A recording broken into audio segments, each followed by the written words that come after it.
Bienvenidos a su programa Entre Juristas, un espacio en el cual el Ilustre y Nacional Colegio de Abogados de México debate temas de interés jurídico. Y hoy vamos a platicar sobre un tema poco explorado que es la defensa de la defensa y abogacía en México, para lo cual contamos con dos invitados muy conocedores del tema, el abogado licenciado Javier Quijano Bas y el doctor Óscar Cruz Barney, expresidente del Ilustre y Nacional Colegio de Abogados de México, y autor de dos enriquecedores ensayos, uno intitulado precisamente Defensa de la Defensa y el otro que tenemos aquí, que es el secreto profesional del abogado en México, y que constituyen respectivamente los primeros dos números de una serie que se llama Cuadernos de la Abogacía, en el marco de un proyecto de colaboración interinstitucional entre el Instituto de Investigaciones Jurídicas de la Universidad Nacional Autónoma de México, el Ilustre y Nacional Colegio de Abogados de México y el Ilustre Colegio de Abogados de Madrid, a fin de dar a luz trabajos relativos al ejercicio profesional de los abogados. Se trata en ambos casos de obras de indispensable lectura para el abogado y creo que precisamente por eso su autor decidió dedicárselo al abogado por excelencia, el licenciado Javier Quijano Bas. Gracias a los dos por estar aquí. Muchas gracias, María. Casa. Y bueno, para entrar en materia, platíquenme por favor, ¿qué es la defensa de la defensa? Bien, María, la defensa de la defensa es, como su nombre lo indica, la actividad que consiste en defender a los defensores. Válgase la explicación simplista. Se usa este término defensa de la defensa tomado de una frase expresiva y elocuente del francés défense de la défense. Esta actividad fue iniciada en el siglo pasado, en el finales del siglo XX, por el Colegio de Abogados de París. Después se extendió a Italia, en España, y ha llegado a nuestro país con este término, defensa de la defensa. Consiste en apoyar desde los colegios de abogados a los defensores que son afectados por la autoridad en cualquier sentido en su actividad profesional, en su actividad como tales, como defensores. ¿Cuáles son ejemplos de estas afectaciones? Bueno, podemos señalar muchísimos, en México especialmente, es la persecución a los abogados por parte de la autoridad, por el solo hecho de ser abogados de una causa que no es bien vista o que no le agrada a las autoridades. De una causa incómoda para el Estado. Una causa incómoda para el Estado, se opta por perseguir al abogado, por eliminar al abogado. Lo hemos visto en muchísimos casos, no quiero entrar en detalles ni personalizar o particularizar. Hace poco tuvimos conocimiento de el tema de un abogado sumamente incómodo para las autoridades, que al que se cargó se le puso un arma de fuego en su coche para detenerlo. Afortunadamente había una cámara, de las cámaras que están en las calles, que detectó claramente cómo uno de los policías guardaba el arma o ponía el arma o sembraba el arma en el coche, y afortunadamente el abogado dice que con una enorme suerte, y ciertamente, porque de no haber sido por esa cámara no habría tenido éxito en su propia defensa, fue exitoso y salió del tema, salió del problema. Aquí, digamos, el abogado se defendió él solo, no hubo una intervención de los colegios para acudir en su defensa, que es lo que debió haberse hecho. Nuestra actividad en defensa de los abogados en México es bastante elemental, incipiente. Porque es importante ahí señalar que el ejercicio de la abogacía es un ejercicio que requiere de dos elementos básicos, ¿no? Independencia y libertad. Y en el ejercicio de esa independencia y libertad, ciertamente el abogado se convierte en un ente incómodo al Estado, incómodo al poder, ¿no? El abogado es molesto, por principio. ¿Por qué? Porque impide el desarrollo de decisiones de autoridad cuando éstas están mal tomadas, cuando les falta fundamento, cuando no tienen la motivación adecuada. Y desde luego, es decir, el abogado se convierte en un estorbo, ¿eh? Y en algunos casos a ese abogado se le quiere amedrentar, se le quiere limitar en su actuación, y es precisamente cuando hay que defender al defensor y Ahora, cuando tienen que intervenir los retomando colegios. lo que decía don Javier, que los colegios de abogados debieron haber intervenido en este caso concreto, y tú que fuiste presidente del Ilustre y Nacional Colegio de Abogados de México, ¿consideras que les corresponde a los abogados involucrarse en esta parte de la defensa de la defensa? Sin duda, sin duda. Y les corresponde a los abogados y les corresponde a los colegios. Tiene que hacerse una doble tarea en términos de concientizar a los abogados que ante afectaciones a su libre ejercicio profesional, por el ejercicio profesional, ¿sí?, tienen el derecho de acudir al colegio de abogados al que pertenezcan a solicitar la defensa de ese colegio de abogados. Y hay que concientizar a los colegios de abogados que tienen esa obligación. ¿Y qué deben hacer? ¿Cuál es el alcance de la actividad de los colegios en este sentido? Bien, los colegios lo que tienen que hacer es, de entrada, tener regulada la posibilidad o la capacidad en términos estatutarios de acudir en la defensa de sus agremiados. Lo ideal es que se tenga una suerte de reglamento o al menos unos pasos pues señalados sobre cómo llevar a cabo la defensa, porque no cualquier actividad del abogado puede ser sujeta de defensa de la defensa, ¿sí? Se tiene que determinar si efectivamente se trata de una afectación por parte de la autoridad y si es una afectación que se deriva de una actuación profesional del abogado. Porque, por ejemplo, si el abogado está sufriendo ataques en redes sociales, ¿no? Pues, y son ataques de otros particulares, etcétera, pues ahí el colegio de abogados poco puede hacer, ¿no? Pero en cambio, si resulta que, como sucede, por ejemplo, ahorita con la abogacía francesa, que se le hace una visita al despacho de abogados por parte de la autoridad, una pesquisa al despacho de abogados, bueno, en ese instante se le avisa a la Orden de Abogados de París, se le avisa al batonier, ¿no?, el cual directamente asume la defensa del abogado visitado.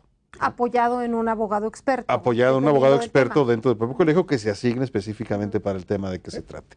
Entonces, hay una doble tarea que hacer, porque además nos encontramos con un obstáculo mayor aquí en México, y es que hay una hiperabundancia de colegios de abogados, de los cuales pues el 90% no tiene ni siquiera un código de ética profesional. Entonces, no se tienen las herramientas para poder ejercer esa defensa, ni la conciencia de que los colegios de abogados tienen la obligación de ejercer esa defensa. Y peor tantito, que es un derecho de los agremiados. Exacto, y que los agremiados ni siquiera saben que tienen ese derecho, ¿no? Y constantemente pues, se ven afectados y se piensa que es lo normal, ¿no? Si uno pregunta no sé, en un salón de clase o en un grupo de abogados, ¿cuántos consideran que sus comunicaciones han sido intervenidas?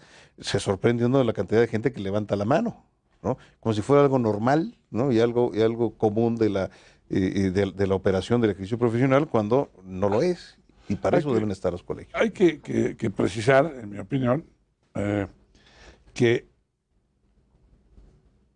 la materia de la defensa por parte de los colegios es el ejercicio profesional. Si un abogado es denunciado por haber cometido él un delito, pues es un abogado al que se trata como cualquier ciudadano. Claro, es otra materia. No se le acusa por algo en el que incurre en el ejercicio, sino como ciudadano. Si un abogado es demandado por su casero para que desaloje el despacho donde no paga la renta, no puede pretender, no va a entrar al colegio a puede pretender la defensa del colegio. Exacto. Pero si en su ejercicio recibe presiones de la autoridad, incluso obstáculos en su local de trabajo, en su oficina, es materia de intervención del colegio, de amparo del colegio. Entonces amparo las condiciones son que sea en el ejercicio profesional y que sea una afectación por parte de la autoridad. Por parte de la autoridad y que el abogado acuda a su colegio, pertenezca al colegio. Que lo pida. Sí, que lo pida y que lo solicite. Y también si el colegio se entera, por ejemplo, del secuestro de un abogado, el colegio puede oficiosamente intervenir. Claro. O a petición de cualquier colega, o a petición de los parientes del abogado secuestrado. es muy sospechoso que un abogado resulta secuestrado cuando está defendiendo a un secuestrador, si fuera el caso. Claro. Acuérdate que todo mundo tiene derecho a una defensa, ¿no? Claro. Especialmente un abogado en el ejercicio de su profesión. Este es el concepto de defensa de la defensa. ¿Y cuáles son los alcances de esta intervención del colegio? ¿Hasta dónde debe llegar? ¿Hasta tener en paz y a salvo al abogado? Así es, a ver, el colegio debe intervenir hasta lograr que se suspenda la intervención indebida por parte de la autoridad y se restablezca el derecho afectado, ¿no? Hay un caso muy interesante, público, muy conocido, de intervención del Ilustre Colegio de Abogados de Madrid, precisamente en el caso del juez Baltasar Garzón, ¿no? En donde se pide la intervención del Colegio de Abogados. Es muy famoso ese caso. Que es muy famoso ese caso y es público, pues. Y el Colegio de Abogados interviene hasta cuando, hasta que se deje de los antecedentes, sí, porque cómo no no. necesariamente. Sí, para Sí, aclarar. cómo no. En la instrucción de la causa, pues, el juez ordena la intervención de las comunicaciones en el locutorio de lo que sería el reclusorio, pues, de la cárcel, entre los abogados y las personas que están presas. Y se ordena aparentemente en una ley que está pensada para cierto tipo de casos, terrorismo, que no era el caso en particular, no era un caso de terrorismo el que se estaba investigando. Entonces se ordena la intervención y se insiste en esa orden de intervención y la grabación y la transcripción de las comunicaciones, y todavía se señala respetando el secreto profesional. Bueno, pues si ya lo escuchaste y lo transcribes, pues ya no es secreto, ¿no? Es decir, ahí hay un problema ya grave. Viene un cambio de abogados y se mantienen las escuchas, ¿eh? O sea, porque un poco el pretexto era que se sospechaba que los abogados estaban colaborando en la comisión del delito, ¿no? Entonces, hay un cambio de abogados, se mantienen las escuchas, entonces ya no podría haber esa misma sospecha, y los nuevos abogados se dan cuenta que se está produciendo esta intervención. Entonces solicitan el amparo colegial, ¿no? Solicitan que el Colegio de Abogados intervenga. En estos momentos era decano del colegio Antonio Hernández Gil, Álvarez Cienfuegos, que es miembro de honor del Ilustre Nacional Colegio de Abogados, y lo que hace el Colegio de Abogados de Madrid es intervenir. ¿Cómo? Con los recursos correspondientes para lograr que se suspendan la intervención de las comunicaciones y que no se tome en cuenta la información recabada a partir de la intervención ilegal, ¿no? Una vez que se logró esa intervención, bueno, pues el Colegio de Abogados se retira, no hay más, ya no tienen por qué intervenir en el asunto y es un tema de los abogados y de sus contrapartes y se acabó, ¿no? O sea, hasta ahí llega la intervención, hasta la restauración del derecho violado. Hay un caso, Oscar, María, célebre, de intervención del colegio para defender en general la actividad de defensa indispensable para la existencia de un juicio. Es un caso que tuvo lugar en los años posteriores, inmediatamente posteriores a la Segunda Guerra Mundial, en Trieste, en Italia, en donde se detuvo a un capo de la mafia famoso y se le puso bajo el arresto y se inició el juicio. El abogado que atendió la causa fue asesinado al día siguiente. Al salir de la... ¿Y era un defensor de oficio? Era un defensor, no, era el defensor que había designado, el que había designado el capo era un abogado prestigiado, un abogado conocido por ser abogado de casos de mafia, y fue asesinado a la puerta del tribunal. Viene un segundo abogado que a las 2 semanas amanece ahogado en un lago cercano a la ciudad. Yo nadie quería tomar y el el caso. tercer caso sucede lo mismo, un accidente automovilístico en donde un tráiler cae sobre el coche y mata a todo el mundo. Entonces nadie quiere tomar la defensa y en consecuencia no puede prosperar el juicio. Sin abogado no puede prosperar el juicio. Y en consecuencia el Colegio de Abogados de Turín, no Trieste, de Turín, perdón, decide ejercer la labor de defensa de ese capo para que pueda haber juicio. Sin decir quién está, sino la colectividad. Claro. Es la colectividad quien asume la defensa y se van turnando, en el ejercicio día con día. Y se anotan en la lista de defensores algo así como 60 abogados. Y entonces ya no tenía caso matar a uno porque había que matar a los 60. Y esto posibilitó la existencia de un juicio. Es un caso interesante, emblemático sobre la defensa de la posibilidad de que alguien cuente con una defensa para que se pueda dar el juicio. Porque no se puede dar un juicio sin abogado, como no se puede dar un juicio sin juez. Para que haya juicio tiene que haber un acusado, un juez y un abogado del acusado. Es indispensable la existencia del abogado. Es un tema, una variante interesante, no precisamente adecuada al caso de la defensa que estábamos tratando, pero es de la importancia de la intervención de los colegios. Exacto. Muy interesante, gracias por compartirlo. Vamos brevemente a un corte, no se vaya, por favor.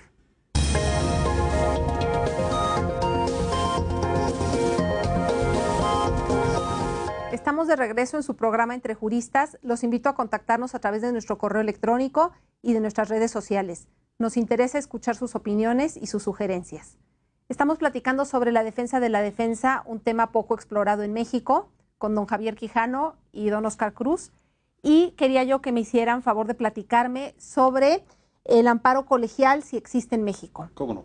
Bueno, entonces la figura del amparo colegial es una figura española, pues los colegios de abogados en España regulan esta institución. ¿Y en qué consiste? ¿En qué consiste? En amparar, proteger, arropar al abogado que se está viendo vulnerado en el ejercicio de la defensa, en el ejercicio de la representación de sus clientes ante autoridades, precisamente por una intervención ilegítima de la autoridad. ¿Protegerlo cómo?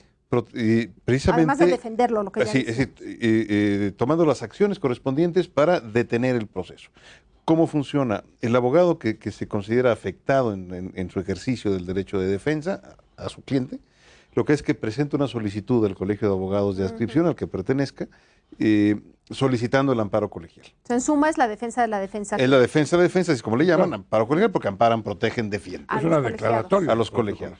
Entonces, exacto. Y lo que hace el colegio es que primero analiza si procede o no amparar al colegiado, ¿no? Hombre, constantemente, pues, hoy mismo aparece en redes sociales algunas manifestaciones, un informe del decano del Colegio de Abogados de Madrid sobre una específica solicitud de amparo colegial de un miembro del colegio y que tiene que ver con un tema de redes sociales, ¿no? Y lo que señala es que están analizando si procede o no el amparo colegial. Si no procede, bueno, pues se le informa al colegiado que no procede y pues, que no hay nada que hacer, porque quizás no se trate de una intervención de la autoridad, o como dice don Javier antes de la pausa, se trata de un tema que no tiene que ver con el ejercicio profesional, sino con un problema u otro problema del abogado, o bien, si sí procede, entonces se declara que el colegio ampara al colegiado, y entonces empieza a ejercer las acciones de defensa del colegiado. En México, los colegios de abogados organizados realmente sí que ejercen la defensa y la deben de ejercer cuando así lo solicita un miembro del colegio. No todos los colegios lo tienen regulado. Sabemos que la Barra Mexicana, por ejemplo, sí que tiene ya una regulación expresa para el ejercicio de defensa de la defensa. En el caso del Ilustre, lo que tenemos es a nivel estatutario señalado la obligación de defensa de los agremiados, si bien no está reglamentado como tal, por lo tanto correspondería a la Junta de Honor instruir el proceso de defensa, ¿no? Existe, pues, pero hace falta todavía muchísima regulación, hace falta que se conozca que se tiene ese derecho y que se tiene esa obligación, ¿no? ¿Qué es lo que sucede? Los colegios de abogados que no saben que tienen esa obligación, pues suelen ser los colegios que tampoco tienen código de ética, ¿no? Que están más bien dedicados a cuestiones de promoción política y demás, y que ciertamente como colegios de abogados pues poco hacen, ¿no? Siendo una de las funciones esenciales de los colegios, primordial de los colegios, para eso están. Proteger a sus agremiados. Proteger a sus agremiados en el libre ejercicio de la profesión, ¿no? Claro. Don Javier, ¿cómo se relaciona la protección al secreto profesional del abogado con este tema de la defensa de la defensa? Bueno, el secreto profesional es un arma fundamental del abogado. La posibilidad de comunicarse con su cliente y que su cliente tenga la oportunidad de expresarle todo lo que quiera del caso, de qué se trate, del caso en el que el abogado interviene, es fundamental para su defensa. No es cierto aquello, en mi opinión, aquello que se dice que al abogado como al sacerdote hay que decirle toda la verdad, porque es el que lo va a defender y que necesita saber todo. En realidad, al abogado hay que decirle lo que el defendido quiera decirle. Y sobre esa base, el abogado asumirá su defensa. Puede asumirla o puede rechazarla. Es su libertad, es la libertad del abogado. El rechazarla o no, si no tiene confianza en el cliente al que va a representar, simplemente rechaza la defensa. Pero debe aclararle que le diga lo que sabe y lo que quiere decirle, nada más. No todo lo necesario, puede reservarse algunas cosas y aún así el abogado, si estima que es procedente defenderlo, asume su defensa. Pero esto tiene que quedar en el absoluto secreto, en la absoluta reserva entre el cliente y el abogado. Sin ese secreto no podría haber ejercicio de la abogacía. Por eso no puede el abogado ser obligado a declarar en contra de su cliente, como el sacerdote no puede ser obligado a revelar el secreto de confesión. Bueno, a ver, el santo patrono de la abogacía mexicana, San Juan Nepomuceno, al hombre lo aventaron al río porque no quiso revelar, no quiso revelar un secreto de confesión, ¿no? Y precisamente a lo que protege San Juan Nepomuceno es el secreto profesional, ¿no? Y en ese sentido, la obra que nos ha hecho el favor de presentar el día de hoy, pues está íntimamente relacionada con el ejercicio de la defensa de la defensa. Es decir, la violación al secreto profesional suele ser, ¿sí?, el ámbito en donde se afecta o se ataca es un ámbito el ejercicio de la abogacía. Un ámbito sumamente vulnerable.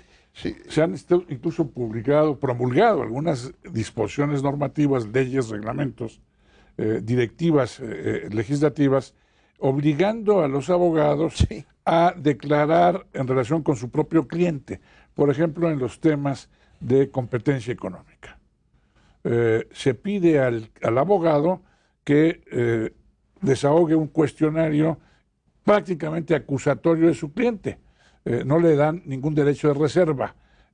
La barra mexicana, el Ilustre Nacional Colegio de Abogados, impugnaron esto, estuvieron hablando con las autoridades, se retiraron estas disposiciones reglamentarias, pero las autoridades insisten en que los abogados tienen que declarar, porque los están haciendo incluso responsables de las conductas anticompetitivas, antimonopólicas. Porque además, ¿qué quisiera el Estado, qué quisiera la autoridad? Pues que no hubiera secreto, ¿no? Sería todo más fácil, evidentemente, si le puedo agarrar al abogado y pedirle que me suelte toda la sopa de lo que le fue a decir el cliente. Y sería mucho más fácil que no hubiera defensa. Exacto. Que no hubiera abogado. Así todo sería ideal. Lo que sucede en las dictaduras. En las dictaduras no existe la figura del abogado, se detiene a alguien, se simula un juicio, porque si no hay abogado es una simulación, y se le condena.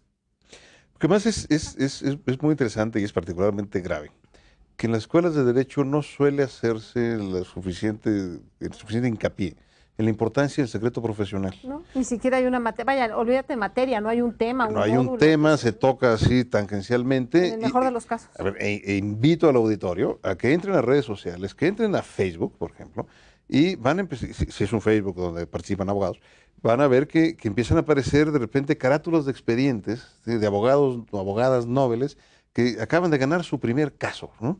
Entonces suben la carátula del expediente y dicen que su primer caso y que van a festejar y empiezan a aparecer los me gusta, ¿no?, diciendo felicidades, yo sé que tú que siempre fuiste buen estudiante. Sí, tenía que quitarle la licencia por estar divulgando los nombres de las partes, ¿no? No, y que no lo hacen con mala intención, simplemente es ignorancia del tema. No, por descuido. Lo cual es inadmisible absolutamente en un correcto ejercicio profesional, ¿no? O sea, el secreto profesional tendría que ser una de las materias torales, pues, o al menos básicas para el funcionamiento del abogado, ¿no?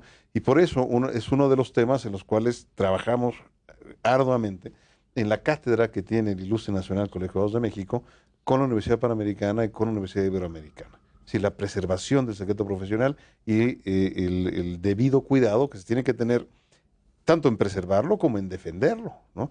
Que efectivamente, como decía Javier, hay múltiples leyes que pretenden obligar al abogado. Sí, y hay que estar a la casa de ellas para estar a la casa de ellas. Claro. Quieren que el abogado se convierta en delator.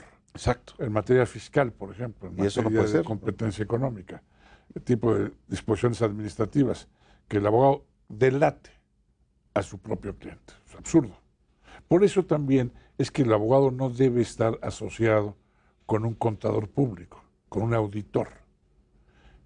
Está prohibido que los abogados se asocien con contadores y auditores para el ejercicio profesional, porque la función del auditor es investigar y divulgar. Claro. Y la función del abogado es investigar y callar. Está obligado a callar en beneficio de su cliente. Sin esta relación no podría haber esa defensa en juicio. No podría haber abogacía. Y lo que es fundamental es que entienda nuestro auditorio que eso no quiere decir que que el abogado se convierta en cómplice de No. de ninguna manera. Es parte del ejercicio de derecho de la defensa, en donde el abogado, pues, desde luego, al momento que se le pretende implicar o involucrar en el Como comisión decía de don delito, Javier, tiene que siempre retirarse. puede retirarse o Así siempre es. puede no aceptar el caso. Y es parte de su libertad. Exacto. Don Javier, un tema tangencial que me llamó la atención que comentaba usted es que usted no considera que un cliente debe decirle todo al abogado. Así es. ¿Qué pasa si en esa información que omite está la posibilidad de ganar el juicio? Bien, pero es su libertad, es la libertad del cliente también. No se le puede obligar a confesarse con el abogado. Es lo útil, lo conveniente, para que el abogado pueda desarrollar en la mejor manera sus habilidades en defensa de su propio cliente, requiere saber todo. Pero si el cliente se mantiene en reserva, el abogado no puede Y será en perjuicio del cliente. Es forzarlo. Se le puede decir, es en perjuicio de Explicárselo. usted si no dice, si no habla, si no torna. Pero si el abogado tiene miedo o quiere proteger a alguien, o por alguna razón, la que fuere, no quiere decir ciertas cosas, pues es su derecho.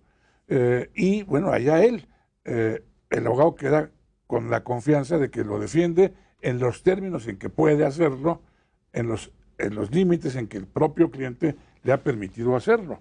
Y deberá tener la tranquilidad de conciencia de que hizo lo que pudo conforme a la información dadas las que recibe. circunstancias. Claro. Además es como ir con el médico y no decirle todos los síntomas, ¿no? Si el médico actúa y trabaja con la información que recibe y con lo que puede obtener a partir de esa relación con el... O no Sin decirle toda la embargo, automedicación previa que se hay lleva. Todas las casos, pastillas. hay casos en que alguien involucrado en un conflicto grave, en un homicidio, tiene interés en proteger a alguien. Así es. Interés en proteger al verdadero criminal, al verdadero asesino, Sí, al que puede verdadero ser su hijo o su homicida, hija. que puede ser su madre, Claro. o que puede ser su hija. Hubo un caso muy famoso en México en finales de segunda mitad del siglo pasado, de un noble italiano que fue asesinado a tiros, de varios tiros de revólver, estando en la alberca de su casa en Acapulco. Y la que fue involucrada fue una famosa pintora, muy conocida.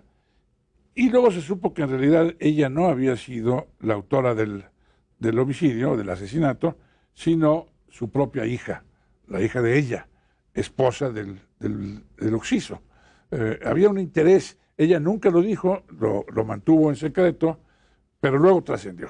Pero ahí hay una razón de ser, una explicación. Y costaba trabajo para los defensores justificar el caso. Era mucho más fácil haber defendido a la hija que en un arranque de celos porque se enteró en ese momento mismo de que su marido la traicionaba, alguna cosa así, había cometido el homicidio. Que justificar, a que la madre lo hubiera hecho y luego dijo que había sido, que la pistola se había disparado sola, porque había disparado uno y los demás tiros se fueron, nada más que era un revólver. Está difícil. Está difícil que en el caso hubiese sido así.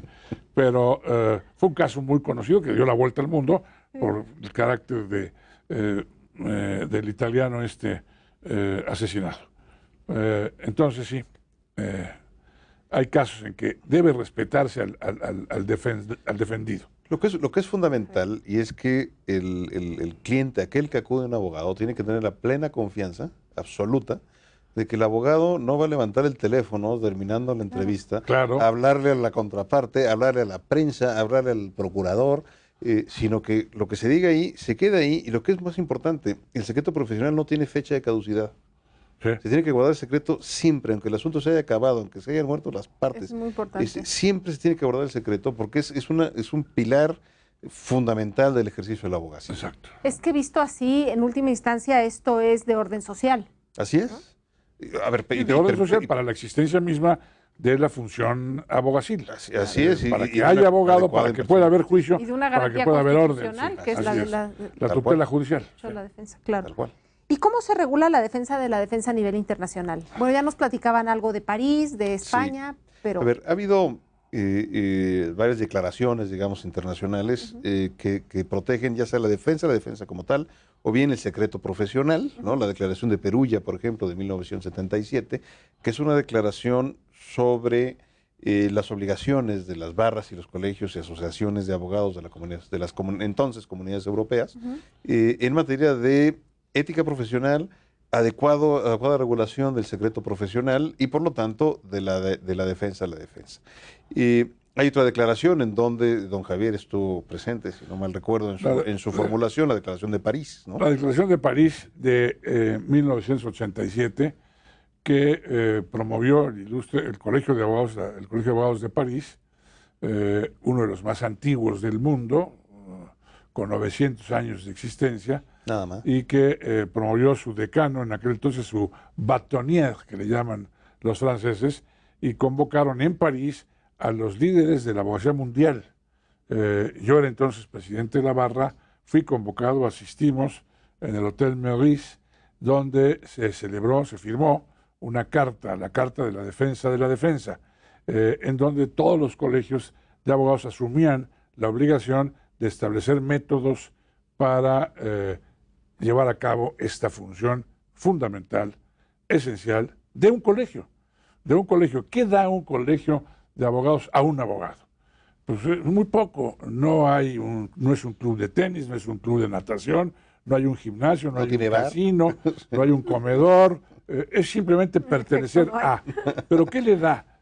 La sola posibilidad de que el abogado se ostente como miembro del colegio implica que ese abogado ha decidido por sí, voluntariamente, someterse al control ético. Si un abogado no pertenece a un colegio, no está bajo ningún control ético. En México. Nadie.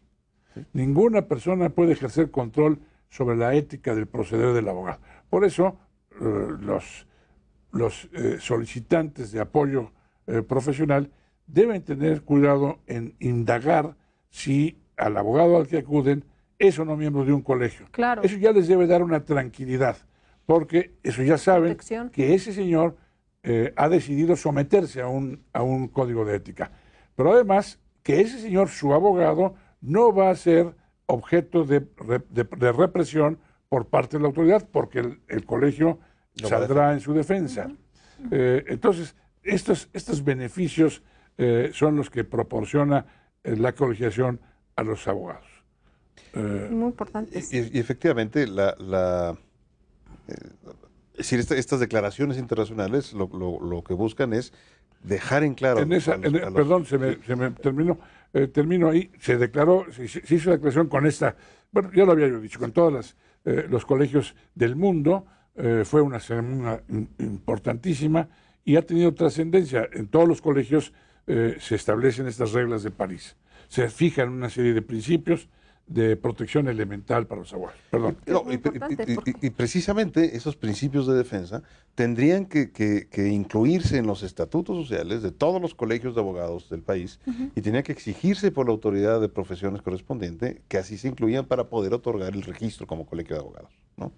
Existen otras acciones pues a nivel internacional, ya a nivel de los colegios, por ejemplo, la Orden de Abogados de París o la Barra de Abogados de París publicaron en el año 2015 una guía sobre las visitas y las pesquisas hechas en los colegios, en los despachos de abogados. De manera que el bâtonnier intervenga, como habíamos mencionado hace un momento, intervenga en la defensa o designe un defensor del visitado. Que esté presente en la y esté presente y se asegure que se respete el secreto profesional en esas visitas, ¿no? Y la integridad de la información. Y la integridad vaya, de la de información los archivos del abogado y el secreto de todos los archivos que no tengan que ver con la causa. Claro, porque también. en estas visitas suelen llevarse todo, se ¿no? llevan todo. Nosotros participamos en la defensa de un despacho de abogados, los miembros del Consejo de la Barra, hace ya muchos años, en donde estaban haciendo una investigación enfrente, en las calles de Reforma, sabían que estábamos sesionando, se cruzaron los abogados y había una investigación fiscal. Nos trasladamos todos a personarnos con las autoridades y habían clausurado un librero con unos sellos, un librero de cristal, en donde claramente se veía que eran puros libros de texto. Y entonces dijimos, hombre, esto no puede ser objeto de una pesquisa de ustedes, pues no sabemos qué hay dentro de esos libros. Algo de conocimiento, mejor Algo no lo sabrá. Así es. El Colegio de Abogados de Madrid tiene también una guía para precisamente la defensa en estos casos. Y es lo que hace falta en México también, ¿no? O sea que Ahora que regresemos del corte, ¿me haces favor de platicarme cómo se está implementando en México ¿Cómo o no? qué avances hay? ¿Cómo no? Gracias. No se vaya, volvemos.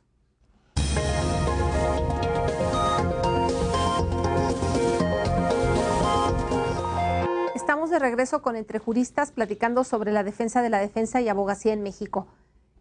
Queríamos comentar el tema de cómo se está implementando esta defensa de la defensa en México y les pediría también que me digan si consideran que la legislación existente es suficiente y qué habría que modificar.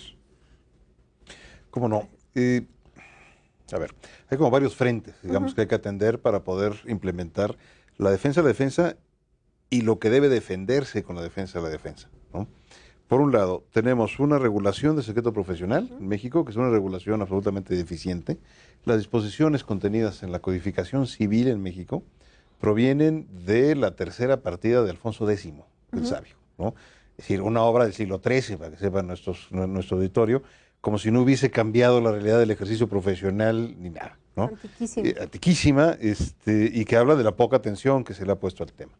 El tema de la violación del secreto antiguamente se equiparaba al prevaricato, como a representar a dos partes en un mismo asunto, e inclusive se llegaba a penar con la pena de muerte, ¿no? Se consideraba un delito gravísimo, como lo es, para el ejercicio del abogado. Entonces, la regulación de la 7 partidas pasa a la codificación mexicana del siglo XIX y se mantiene tal cual, intacta, algún cambio, simplemente modernización de la redacción a la codificación civil actual. Pero obviamente no basta. Obviamente no basta, pues, no basta porque además es interesante, se limita solamente a la violación o la divulgación de la información con la contraparte. Es decir, no contemplando la divulgación en redes, en medios, etcétera, que estamos ya en una realidad totalmente diferente, ¿no? O sea, eso no basta.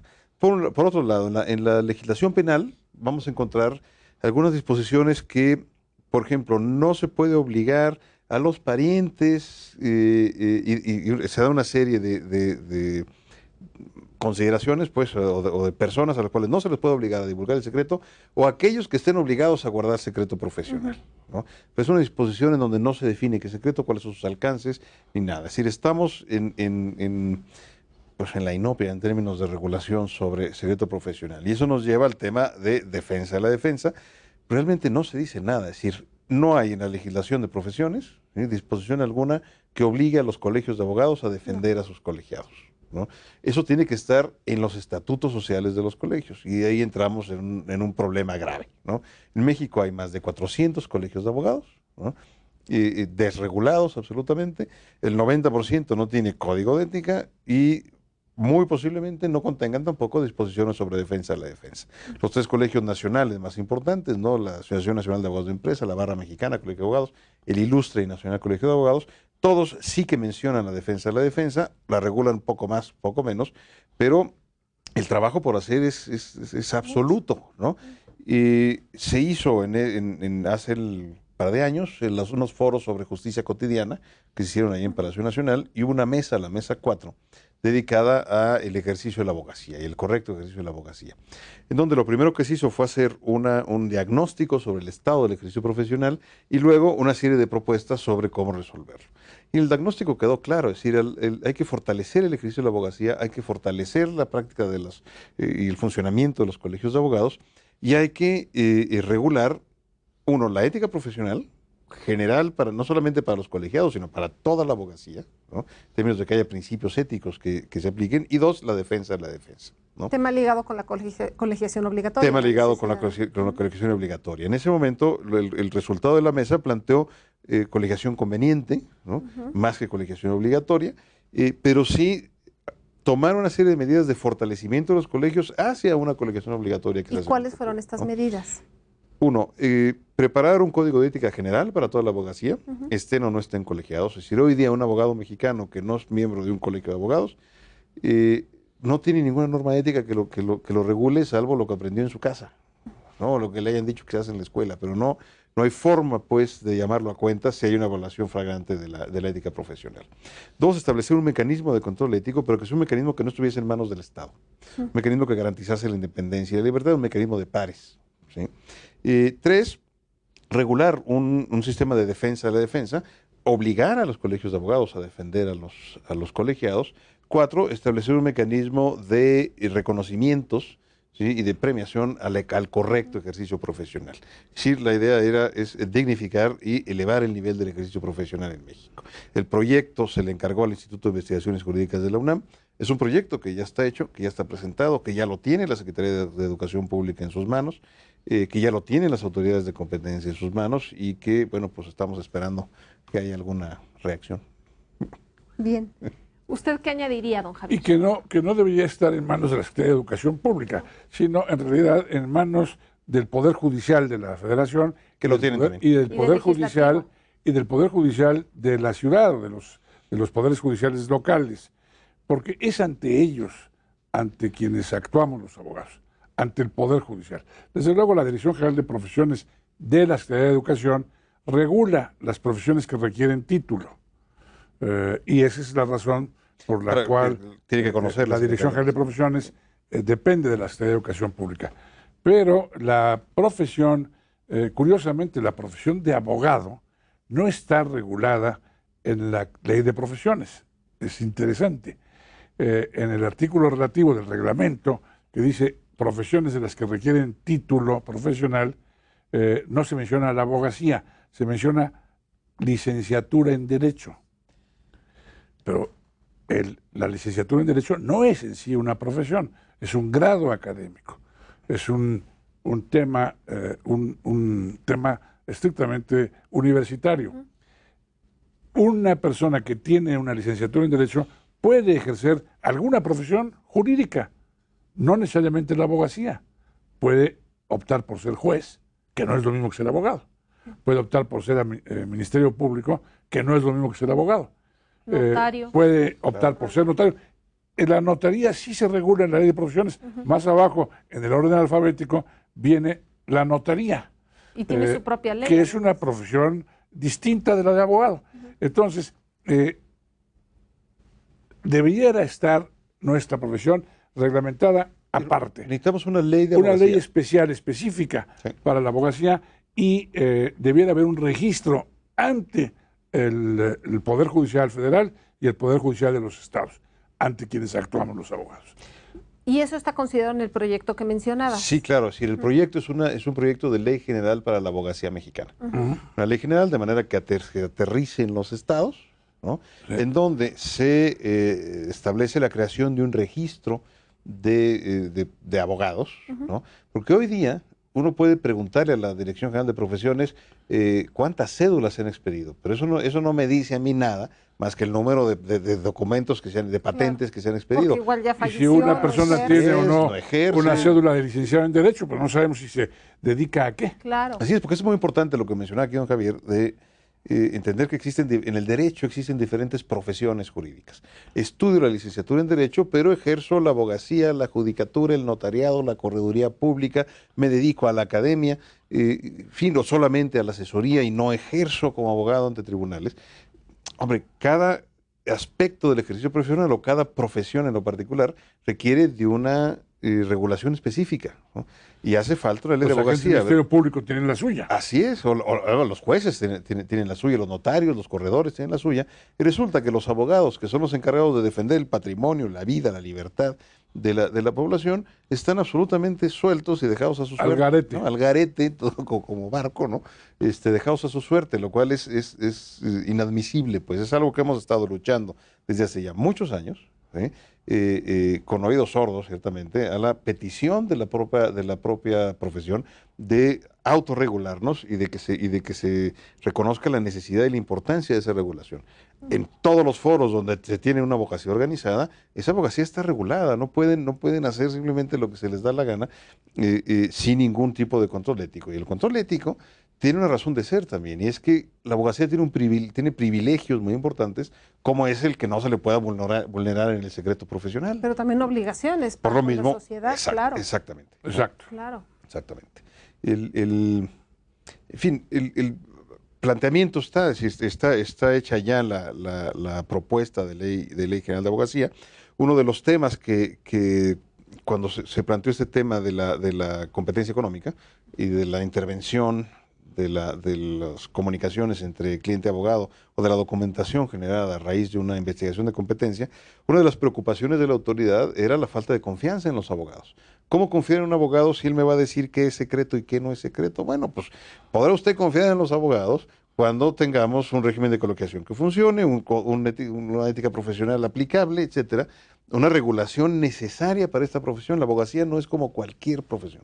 La importancia social de la abogacía y su trascendencia obliga a contar con una regulación que permite un ejercicio adecuado para la vigencia del Estado de Derecho, para la debida impartición de justicia, etcétera. Es decir, no es equiparable a la medicina, ¿no? Exacto, sin su importancia en el peso social y para que funcione el Estado. En una dictadura, efectivamente, pues no interesa que la abogacía se organice y no interesa que exista abogacía, ¿no? Para eso se encarga el Estado de hacer El primer acto de Napoleón claro. fue suprimir la Orden de Abogados de París. Lo mismo hizo Stalin, lo mismo hizo don Adolfo Hitler, y lo mismo hace cualquier dictador. Eliminan a los abogados porque son molestos, son críticos de la dictadura. Entonces, es fundamental para una democracia, para una convivencia pacífica, la existencia de esta profesión indispensable. Y además fuerte, regulada. Y si además se puede, que sea regulada, que sea fuerte, que sea de prestigio, como hay en muchísimos países, pues cuanto mejor. Nosotros estamos avanzando, hemos avanzado mucho, estamos con estas propuestas ya en papel, en trámite de ser difundidas, de ser aceptadas. En los colegios estamos trabajando muy fuerte al respecto. Durante la presidencia de Óscar en el Ilustre Nacional Colegio de Abogados, que tuvo 4 años de presidencia, se eligió por 2 y luego lo reelegimos por otros 2, se avanzó muchísimo en estos trabajos. O sea que estamos cumpliendo con nuestra función en la medida de lo posible, siendo una colegiación no compulsiva, no compulsoria, no obligatoria, sino voluntaria. Sí, es porque hay que trabajar mucho con el tema de la regulación profesional. Por ejemplo, el término de las denominaciones de la carrera para estudiar Derecho. Hay cerca de 40 denominaciones distintas, de abogacía, de abogado. Es decir, hay carreras que se llaman licenciado en Derecho y Tratado de Libre Comercio, ¿no? Licenciado en Leyes no te ha tocado. Sí, licenciado en Leyes, ¿no? Una serie de cosas que es absurdo, porque a ver, el término, por ejemplo, los títulos de abogado tiene una razón de ser histórica. El título de abogado que otorga, por ejemplo, la Escuela Libre de Derecho. Cuando nace la Escuela Libre de Derecho en 1912, el grupo de estudiantes y maestros solicitan el patrocinio, el patronato del Ilustre y Nacional Colegio de Abogados. El colegio tiene una tradición muy antigua, desde el siglo XVIII, de tomada del Colegio de Abogados de Madrid, precisamente, de tener una academia teórico-práctica de jurisprudencia. Era una escuela de abogacía. Es decir, el colegio agrupa abogados, no otra cosa. Y por lo tanto, la academia teórico-práctica lo que hacía era darles la formación final para poder ser abogado. Por eso, cuando se acercan los estudiantes y los profesores de la que sería la Escuela Libre de Derecho, que salen de la Nacional de Jurisprudencia, para pedir el patrocinio del Ilustre, ¿qué es lo que ve? La posibilidad de reabrir, digamos, su academia teórico-práctica de jurisprudencia, que ¿qué es lo que hace? Forma abogados. Y por eso los títulos de la Libre Dicen, la Escuela Libre de Derecho, bajo el patronato de Ilustre Nacional Colegio de Abogados de México, otorga el título de abogado. Bueno, pero en ese caso es una razón histórica. Es una razón histórica la Sí, que está ahí que necesariamente justifica. se dedican a la abogacía los egresados de la LIBE. Sin que se dediquen necesariamente a la abogacía los egresados de la Son Escuela. jueces y tienen su título atrás que dice abogado cuando es juez. Y nada más, notarios, y nada dice más abogado. O notarios, antitético, nada más antitético a un juez que un abogado. Claro. O a un abogado, un juez. Son Hay totalmente- una razón histórica detrás de esa denominación, ¿no? Antes de cerrar el programa, ¿me haría favor de regalarme una conclusión, don Javier? Bueno, la conclusión es hacer todo el esfuerzo posible para que los colegios reciban a estudiantes y abogados de primera, preparados. El control de la admisión a la profesión también está en los colegios. El Estado delega a los colegios el acceso a la profesión y la permanencia en la profesión. Es decir, el acceso para quien tenga calificaciones, tenga un título bien habido, y permanencia a quien ejerza éticamente. Mi conclusión es que reforcemos a los colegios en ese sentido. Gracias. Óscar. Hay mucho que hacer, hay mucho que trabajar, y hay que concientizar a los abogados, hay que concientizar a los colegios de su responsabilidad en la defensa, concientizar a la ciudadanía, a la población, de que si acude con un abogado, que vea que el abogado esté colegiado, ¿no? Y que de esa manera podrá exigirle al abogado que cumpla de manera más eficiente, más eficaz con su tarea. Hay que trabajar en la regulación ética de la profesión y hay que exigir la discusión y la aprobación en un momento dado de esta Ley General de la Abogacía. Acercarse al Estado, ¿no? Así Para es, hacerle ver la conveniencia de aprobar este proyecto. así es, Muy bien. así es. Muchísimas gracias. Gracias por habernos acompañado. Los esperamos en la siguiente emisión de Entre Juristas.